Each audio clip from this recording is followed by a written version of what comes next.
ایٹمی پروگرام تنازع ایران اور امریکہ کے درمیان بالواسطہ مذاکرات آج عمان میں ہوں گے۔ دونوں فریق عمانی وزیر خارجہ سے ملاقات کے بعد مذاکرات کا آغاز کریں گے۔ عباس عراقچی ایران اور اسٹیو وٹکوف امریکی وفد کی قیادت کریں گے۔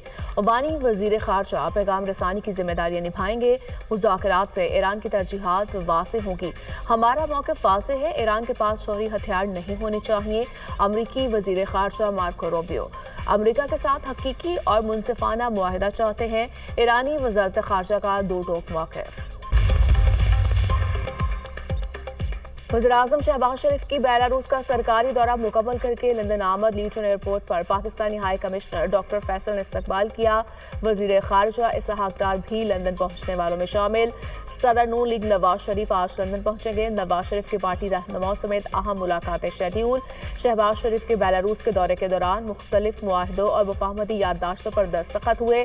پاکستان 1.5 لاکھ ہنر مندوں کو بیلاروس بھیجے گا۔ دونوں ممالک کے درمیان فوجی تعاون اور تجارت میں اضافے کے معاہدے بھی طے پائے۔ دورہ مکمل ہونے پر شہباز شریف کو بیلاروس کے پرائم منسٹر نے الوداع کیا۔ ٹرمپ ٹیرف کی جنگ، چینی صدر کا سخت موقف۔ ٹیرف کی جنگ میں کوئی فاتح نہیں ہوتا۔ امریکہ یک طرفہ پابندیاں لگا کر خود کو دنیا سے الگ تھلگ کر رہا ہے۔ دنیا کے خلاف کھڑے ہونے کا نتیجہ اچھا نہیں آئے گا۔ یورپی یونین مفادات کے تحفظ کے لیے غنڈہ گردی کے خلاف مزاحمت کرے۔ عالمی تبدیلیوں کے باوجود چین ثابت قدم رہے گا۔ چین کی ترقی کو خود انحصاری اور سخت محنت سے تقویت ملی ہے۔ چینی صدر شی جن پنگ کا امریکہ کو واضح پیغام۔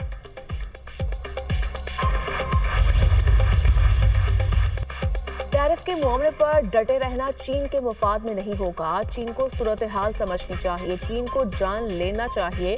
امریکہ دنیا کی مضبوط ترین معیشت ہے۔ صدر ٹرمپ واضح کہہ چکے کہ امریکہ چین سے معاہدہ چاہتا ہے۔ چین نے رد عمل کا اظہار کیا تو اس کا جواب دیا جائے گا۔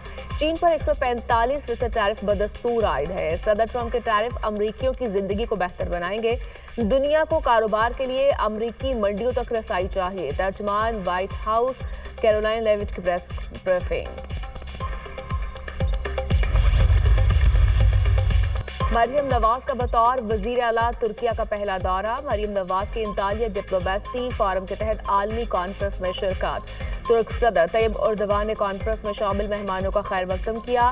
مریم نواز آج کانفرنس سے خطاب کریں گی۔ پنجاب میں تعلیم کے فروغ کے اقدامات اور اپنی جماعت کے منشور پر روشنی ڈالیں گی۔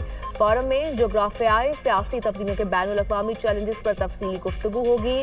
وزیر اعلیٰ پنجاب سے ترکیہ کے سابق نائب صدر کی ملاقات۔ مریم نواز نے ڈپلومیسی کانفرنس میں شرکت کی دعوت پر شکریہ ادا کیا۔ مظلوم فلسطینیوں سے ظاہر یکجہتی، ملک بھر میں ریلیاں اور جلوس۔ جمعۃ المبارک کو یوم مظلوم فلسطین کے طور پر منایا گیا۔ کراچی، لاہور، پشاور، کوئٹہ سمیت کئی چھوٹے بڑے شہروں میں مظاہرے، اسرائیل مخالف نعرے بازی کی گئی۔ لاہور میں جماعت اسلامی کا مال روڈ پر غزہ مارچ، خواتین اور بچوں سمیت شہریوں کی بڑی تعداد نے شرکت کی۔ حافظ نعیم الرحمان نے خطاب میں کہا، اسرائیل نے ہتھے فلسطینیوں پر ظلم کر رہا ہے۔ اہل پاکستان کے دل فلسطینیوں کے ساتھ دھڑکتے ہیں۔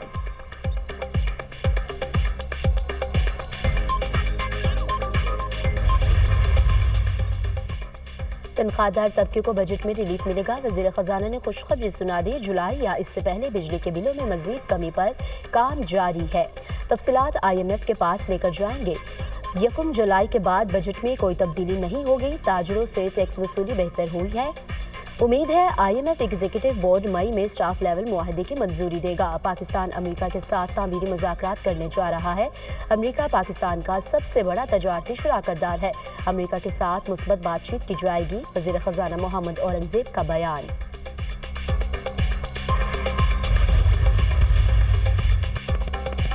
صدر مملکت آصف علی زرداری کو اسپتال سے ڈسچارج کر دیا گیا۔ کورونا ٹیسٹ منفی آنے کے بعد صدر مملکت کو اسپتال سے ڈسچارج کیا گیا۔ ڈاکٹر عاصم کی تصدیق، کہا صدر مملکت رو بصحت ہیں۔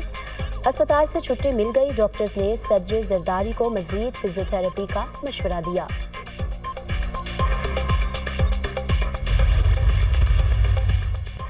پاکستانی عازمین حج کے لیے بڑی خوشخبری، سعودی عرب نے 10,000 اضافی عازمین کو حج کی اجازت دے دی۔ نائب وزیر اعظم اسحاق ڈار کا سعودی وزیر خارجہ شہزادہ فیصل بن فرحان ال سعود سے رابطہ۔